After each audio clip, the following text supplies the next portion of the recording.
Bonjour mes amis, frères et sœurs en Christ, j'espère que vous allez bien. J'aimerais vous faire une introduction du livre de Ruth, avant d'écouter ensemble le livre audio réalisé par Clara et dont certains d'entre vous ont eu l'honneur d'y participer.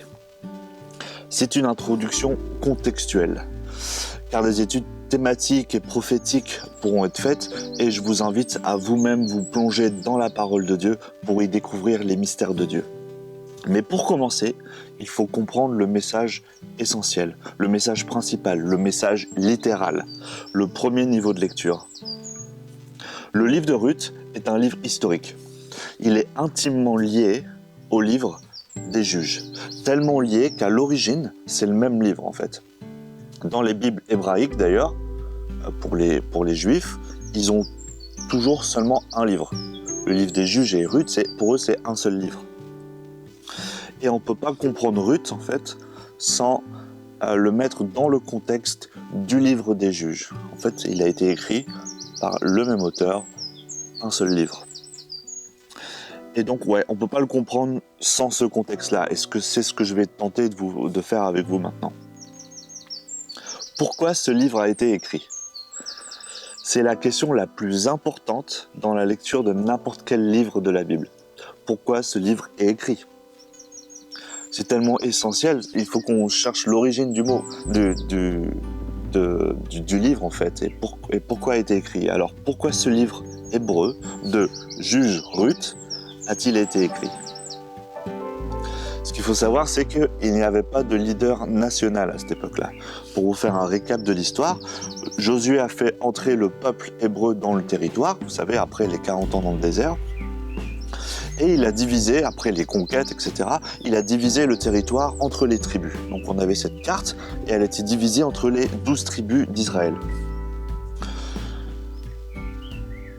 Le livre des Juges, qui n'est pas le bon mot, vraiment, c'est plutôt ceux qui jugent, ou plutôt ceux qui délivrent, ceux qui délivrent.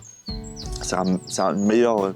D'ailleurs, dans le livre, à aucun moment, ces personnes, donc que nous on appelle les juges, n'étaient appelés juges. Ils disaient ceux qui jugent. Cette personne-là qui jugeait en fait. C'était le verbe, l'action de juger et pas appelé juge. D'ailleurs, la seule personne dans le livre des juges à qui on donne le titre un juge, c'est Dieu. Étonnamment. Donc ce livre-là nous raconte les péripéties des différentes tribus pendant une période de 200 ans. Après les conquêtes de Josué et que les Israéliens se soient établis dans le pays. Et il nous raconte l'histoire de ces personnalités dont Dieu, qui lui est le juge, donne une onction charismatique particulière pour délivrer le peuple lors d'invasions qui sont causées par la colère de Dieu suite à la désobéissance du peuple hébreu. Vous allez dire, wow, je t'ai pas suivi là. Donc en fait, on voit un cycle à travers le livre des Juges qui se répète, et qui se répète, et qui se répète. Le peuple se compromet, Dieu se met en colère et manifeste sa colère généralement par une invasion d'un peuple étranger. Le peuple crie vers Dieu, Dieu envoie un sauveur, le juge, le peuple se repent, et qu'est-ce qui se passe ? Ça recommence. Il se compromet, il est infidèle. Et c'est pareil. Et la colère de Dieu, il envoie l'invasion et après il élève un juge. Et vous avez une suite de juges comme ça. Gédéon, Samson, Déborah. Vous voyez, vous connaissez toutes ces histoires-là. En fait, ce livre-là nous montre un cycle continu. Mais le problème, c'est qu'il n'y a pas d'unité nationale, ni de pays à proprement parler, mais un territoire avec 12 tribus qui sont censées obéir et être gouvernées par un seul Dieu. Mais on a vu qu'il y a ce cycle infernal. Et il y a un refrain qui est répété à travers tout le livre des Juges. Ce refrain, c'est ça, ce qui est écrit. En ces jours-là, il n'y avait pas de roi en Israël, chacun faisait ce qui était bon à ses yeux. Et généralement, après chaque histoire de juge, il y a cette phrase qui revient, comme un refrain. Donc le livre des Juges nous montre que ça ne fonctionne pas. Il y a une spirale infernale qui s'empire et le livre des juges finit très mal, avec une guerre civile, une tribu qui est sur le bord de l'extinction et un constat moral et spirituel terrible. Et voilà comment se termine le livre des juges. On se dit, le livre, il n'est pas très utile. Justement, si on vient coller la suite, c'est là que c'est utile. Mais Dieu avait un plan. Dieu avait un plan. Et son plan commence avec les mots suivants. À l'époque des juges, il y eut une famine dans le pays.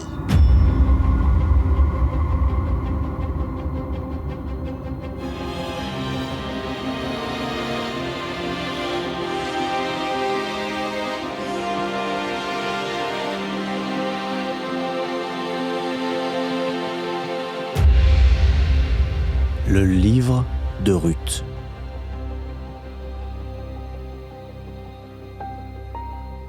À l'époque où les chefs gouvernaient Israël, une famine survint dans le pays. Un homme de Bethléem, en Juda, partit séjourner avec sa femme et ses 2 fils dans la campagne du pays de Moab. Cet homme s'appelait Elimelech, sa femme Noémie et ses 2 fils Malon et Kilion. Il faisait partie des Éphratiens, de Bethléem en Juda. Ils parvinrent en Moab, dans la campagne, et s'y établirent.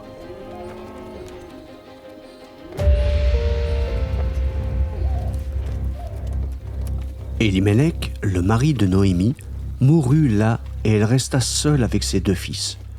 Ils épousèrent des femmes moabites, dont l'une s'appelait Orpa et l'autre Ruth. Ils demeurèrent là une 10aine d'années. Puis Malon et Kilion moururent à leur tour. Et Noémie resta seule, privée à la fois de ses 2 fils et de son mari. Lorsqu'elle apprit que l'Éternel était intervenu en faveur de son peuple et qu'il lui avait donné de quoi se nourrir, Noémie se mit en route avec ses 2 belles-filles pour rentrer du pays de Moab. Elles quittèrent donc ensemble l'endroit où elles s'étaient établies et prirent le chemin du pays de Juda. Alors Noémie dit à ses 2 belles-filles : « Allez et rentrez chacune dans la famille de votre mère. Que l'Éternel soit bon pour vous, comme vous l'avez été pour ceux qui sont morts et pour moi-même. Qu'il vous donne à chacune de trouver le bonheur dans un nouveau foyer. » Puis elle les embrassa pour prendre congé. Les 2 jeunes femmes pleurèrent à gros sanglots et lui dirent : « Non, nous t'accompagnerons dans ta patrie. » Retournez chez vous, mes filles. Pourquoi viendriez-vous avec moi ? Je ne peux plus avoir des fils qui pourraient vous épouser. Retournez chez vous, mes filles. Allez, je suis trop âgée pour me remarier. Et même si je disais, j'ai de quoi espérer des enfants, je me donnerais un mari cette nuit même et j'en aurais des fils. Attendriez-vous qu'ils aient grandi et renonceriez-vous pour cela à vous remarier ? Bien sûr que non, mes filles. Je suis bien plus affligée que vous, car l'Éternel est intervenu contre moi. Alors les 2 belles-filles se remirent à sangloter.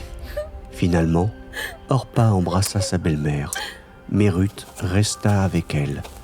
Noémie lui dit : « Regarde, ta belle-sœur est partie rejoindre son peuple et ses dieux. Fais comme elle, retourne chez les tiens. » N'insiste pas pour que je te quitte et que je me détourne de ta route. Partout où tu iras, j'irai. Où tu t'installeras, je m'installerai. Ton peuple sera mon peuple et ton Dieu sera mon Dieu. Là où tu mourras, je mourrai aussi et j'y serai enterré. Que l'Éternel me punisse avec la plus grande sévérité si autre chose que la mort me sépare de toi. » Devant une telle résolution à la suivre, Noémie cessa d'insister et elles s'en allèrent toutes 2 ensemble jusqu'à Bethléem. Leur arrivée là-bas mit toute la localité en émoi. « Noémie ? Est-ce bien là, Noémie ?» demandèrent les femmes. « Ne m'appelez plus Noémie l'heureuse, appelez-moi Mara l'affligée, car le Tout-Puissant m'a beaucoup affligée. Je suis partie d'ici comblée, et l'Éternel m'y fait revenir les mains vides. Alors pourquoi m'appeler encore Noémie, quand l'Éternel s'est prononcé contre moi et que le Tout-Puissant m'a plongée dans l'affliction ?» C'est ainsi que Noémie et sa belle-fille, Ruth, la Moabite, revinrent des plaines de Moab. Lorsqu'elles arrivèrent à Bethléem, c'était le début de la moisson de l'orge. Noémie avait un parent du côté de son mari, un homme riche et puissant de la famille d'Elimelech, nommé Boaz. Ruth la Moabite dit à Noémie : « Permets-moi d'aller au champ ramasser des épis laissés par les moissonneurs. J'irai derrière celui qui m'accueillera aimablement. Va, ma fille. Ruth partit donc et se mit à glaner dans les champs derrière les moissonneurs. Il arriva par hasard qu'elle se trouvait dans un champ appartenant à Boaz, ce parent d'Élimélec. Un peu plus tard, Boaz lui-même vint de Bethléem et salua les moissonneurs en leur disant « Que l'Éternel soit avec vous !» Ils lui répondirent Que l'Éternel te bénisse. Que l'Éternel te bénisse !» Boaz demanda au serviteur qui était responsable des moissonneurs. « À qui est cette jeune femme ?» C'est la jeune Moabite qui est revenue avec Noémie des plaines de Moab. Elle nous a demandé la permission de glaner les épis entre les gerbes derrière les moissonneurs. Elle est venue ce matin et depuis, elle a été à pied d'œuvre jusqu'à maintenant et s'est à peine reposée un instant. Boaz dit à Ruth « Écoute bien, ma fille. Ne va pas glaner dans un autre champ. Reste ici et suis mes servantes. Regarde bien où mes hommes moissonneront et suis les femmes qui ramassent les épis. J'ai interdit à mes serviteurs de t'ennuyer. Et si tu as soif, va boire aux cruches qu'ils ont remplies. » Ruth s'inclina jusqu'à terre, se prosterna et lui dit « Pourquoi m'accueilles-tu avec tant de faveur et t'intéresses-tu à moi qui ne suis qu'une étrangère ?» On m'a bien raconté tout ce que tu as fait pour ta belle-mère après la mort de ton mari. Je sais que tu as quitté ton père et ta mère et ton pays natal pour venir vivre chez un peuple que tu ne connaissais pas auparavant. Que l'Éternel te récompense pour ce que tu as fait et que le Dieu d'Israël, sous la protection duquel tu es venu t'abriter, t'accorde une pleine récompense. » Mon maître, tu m'accueilles avec tant de faveur que j'en suis réconfortée. Tes paroles me touchent, moi, ta servante, bien que je ne sois même pas au rang de tes servantes. À l'heure du repas, Boaz lui dit « Approche-toi et viens prendre un morceau de pain. Trempe-le dans la vinaigrette. » Alors elle s'assit à côté des moissonneurs et Boaz lui offrit des épis grillés. Elle en mangea à satiété et garda le reste. Quand elle retourna pour glaner, Boaz ordonna à ses serviteurs « Permettez-lui aussi de glaner entre les gerbes sans la rabrouer. Laissez même tomber exprès pour elle quelques épis des javelles et abandonnez-les pour qu'elle puisse les ramasser. Et ne lui faites pas de reproches. » Ainsi Ruth glana dans le champ jusqu'au soir, puis elle bâtit ce qu'elle avait ramassé. Il y avait 40 litres d'orge. Elle l'emporta, rentra au village et montra à sa belle-mère ce qu'elle avait ramassé. Elle sortit aussi les épis qui restaient de son repas de midi après qu'elle se fût rassasiée et les lui donna. Sa belle-mère lui demanda « Mais où donc as-tu glané aujourd'hui ? Dans quel champ as-tu travaillé ? Que l'Éternel bénisse celui qui a eu pour toi tant d'attention. » Alors Ruth raconta à sa belle-mère chez qui elle avait travaillé et lui apprit qu'il s'appelait Boaz. Noémie dit à sa belle-fille « Que l'Éternel le bénisse. L'Éternel n'a cessé d'être bon envers nous les vivants, comme il a été envers ceux qui sont morts. Cet homme est notre proche parent, l'un de ceux qui ont le devoir de prendre soin de notre lignée. » Il m'a même dit « Reste avec mes serviteurs jusqu'à ce qu'ils aient fini toute ma moisson. » C'est bien, ma fille. Continue d'aller avec ses servantes. Ainsi, tu ne risqueras pas de te faire maltraiter dans un autre champ.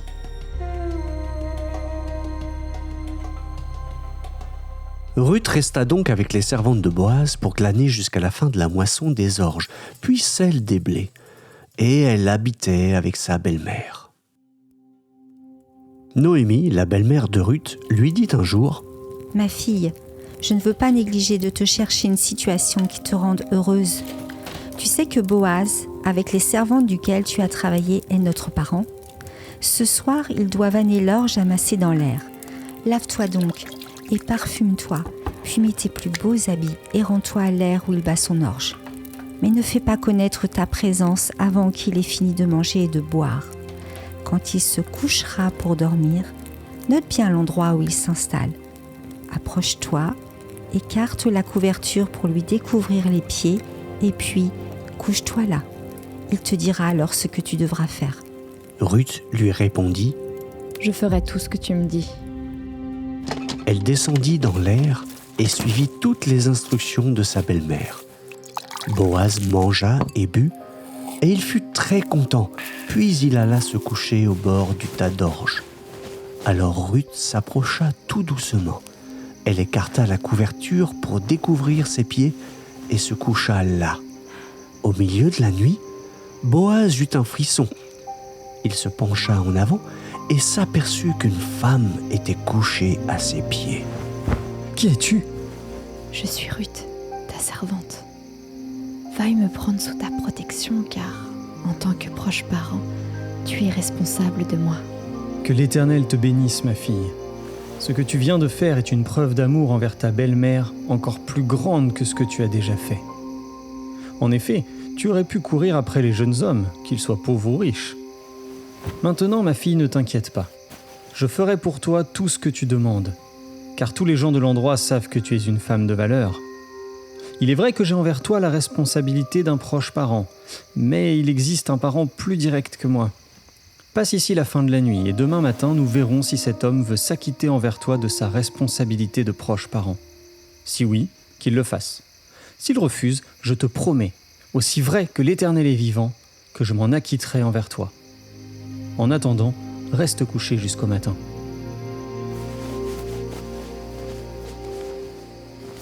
Elle resta couchée à ses pieds jusqu'au matin, puis elle se leva au petit jour avant que l'on puisse se reconnaître, car Boaz avait dit « Il ne faut pas que l'on sache qu'une femme est venue sur l'air. » Avant qu'elle parte, il lui dit « Donne la cape que tu portes. Tiens-la bien. » Elle la tint ainsi, et il y versa 25 litres d'orge, et l'aida à les charger sur elle. Puis elle rentra à la ville. Quand elle arriva chez sa belle-mère, celle-ci lui demanda « Comment les choses se sont passées, ma fille ?» Alors Ruth lui raconta tout ce que cet homme avait fait pour elle. Elle ajouta « Il m'a même donné ses 25 litres d'orge, car il m'a dit « Tu ne retourneras pas les mains vides auprès de ta belle-mère. » Noémie lui dit « Maintenant, ma fille, reste là jusqu'à ce que tu saches comment les choses tourneront, car cet homme ne se donnera aucun répit avant d'avoir réglé cette affaire aujourd'hui. » Boaz se rendit à la porte de la ville et il y prit place. Quand le plus proche parent dont il avait parlé et qui avait le devoir de s'occuper de Ruth vint à passer, Boaz lui dit « Un tel, viens donc t'asseoir ici. » L'homme s'approcha et s'assit. Boaz fit approcher 10 hommes parmi les responsables de la ville et leur demanda de s'asseoir avec eux. Lorsqu'ils se furent installés, il s'adressa ainsi au plus proche parent. Noémie, qui est revenue du pays de Moab, met en vente le champ d'Élimélec, notre parent. J'ai pensé t'en informer et te proposer de le racheter par devant les habitants de la ville et les responsables de mon peuple ici présents. Si tu veux exercer ton droit de rachat, fais-le. Sinon, déclare-le-moi, que je le sache, car tu viens en premier lieu pour disposer du droit de rachat, et je viens directement après toi. L'homme lui répondit « Oui, je veux le racheter. » Boaz poursuivit. Si tu acquiers le champ de la main de Noémie, tu prendras pour femme Ruth la Moabite, la veuve du défunt, pour donner au défunt une descendance qui héritera de son patrimoine. » Ah, dans ces conditions, je ne peux pas racheter pour mon compte, car je ferais tort à mon propre patrimoine. Reprends donc à ton compte mon droit de rachat, car je ne puis y en profiter moi-même. Autrefois, en Israël, lorsqu'on procédait à un rachat ou à un échange de biens, la coutume voulait que l'un des contractants ôte sa sandale et la donne à l'autre pour valider la transaction. Ainsi, l'homme qui avait le droit de rachat dit à Boaz « Acquiert le champ. » Et il retira sa sandale. Alors Boaz déclara aux responsables et à tous ceux qui étaient là « Vous êtes témoins aujourd'hui que j'ai acquis de la main de Noémie tout ce qui appartenait à Élimélec et tout ce qui était à Kilion et à Malon. De ce fait, je prends aussi pour femme Ruth, la Moabite, la veuve de Malon, pour susciter au défunt une descendance qui recevra son héritage, et pour que son nom ne disparaisse pas dans son lignage et dans sa ville natale. Vous en êtes témoins aujourd'hui. » Alors tous ceux qui se trouvaient à la porte et tous les responsables dirent « Oui, nous en sommes témoins. » Que l'Éternel rende la femme qui entre dans ta famille semblable à Rachel et à Léa, qui à elles deux ont donné naissance à tout le peuple d'Israël. Puisses-tu toi-même prospérer à Ephrata et devenir célèbre à Bethléem. Que l'Éternel t'accorde par cette jeune femme une descendance aussi nombreuse que celle de Péretz, le fils que Tamar a donné à Juda. C'est ainsi que Boaz prit Ruth pour femme. Lorsqu'il se fut uni à elle, l'Éternel accorda à Ruth de devenir enceinte, et elle donna naissance à un fils. Les femmes de Bethléem dirent à Noémie : Béni soit l'Éternel qui ne t'a pas privé d'un soutien de famille. Que son nom devienne célèbre en Israël, Il te rendra une raison de vivre et prendra soin de toi dans tes vieux jours. puisque c'est ta belle-fille qui t'aime qui t'a donné ce petit-fils. Elle vaut mieux pour toi que 7 fils. Noémie prit le nouveau-né et le serra sur son cœur. C'est elle qui se chargea de l'élever. Les voisines s'écrièrent Noémie a eu un fils! et elles lui donnèrent le nom d'Obed. Obed fut le père d'Isaïe et le grand-père de David.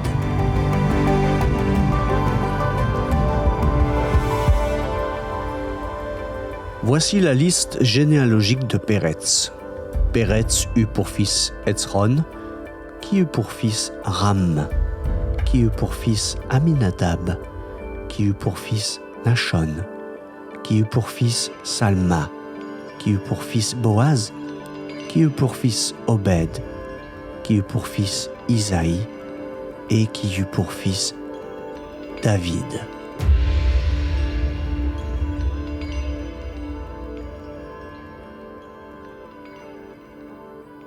Ça, c'était le plan de Dieu, David.